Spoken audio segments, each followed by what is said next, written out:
अस्सलामुअलैकुम नाजरीन, आप देख रहे हैं पीटीएन न्यूज और मैं हूं आपकी होस्ट कुरातुलैन। शामिल करते हैं आज की अहम खबरें। पेशावर हाई कोर्ट का गवर्नर खैबर पख्तूनख्वा को आज नौ मुंतखब वज़ीर आला से हलफ लेने का हुक्म। आज गवर्नर दस्तयाब ना हो तो स्पीकर हलफ बर्दारी करें। Chief justice Peshawar high court ने गवर्नर खैबर पख्तूनख्वा को आज शाम 4 बजे तक नौ मुंतखब वज़ीर आला से हलफ लेने का हुक्म जारी कर दिया और कहा कि अगर गवर्नर दस्तयाब ना हो तो स्पीकर हलफ लें।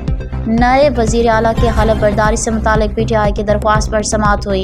समाअत के दौरान गवर्नर खैबर पख्तूनख्वा फैसल करीम कुंडी की जानिब से दलाइल के लिए नामजद किए गए आमिर जावेद एडवोकेट ने अदालत को बताया कि गवर्नर ने कहा है सूबाई हुकूमत जहाज़ भेज दे, मैं आज वापस आ जाऊँगा।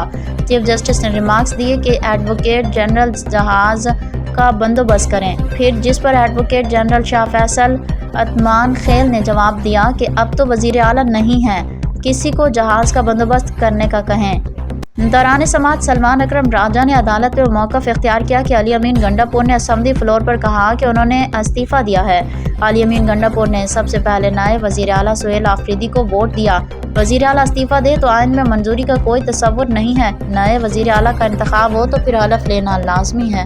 न्यूज स्टूडियो से फिलवक्त के लिए इतना ही। मज़ीद खबरों और अपडेट से बाखबर रहने के लिए देखते रहें पीटीएन न्यूज।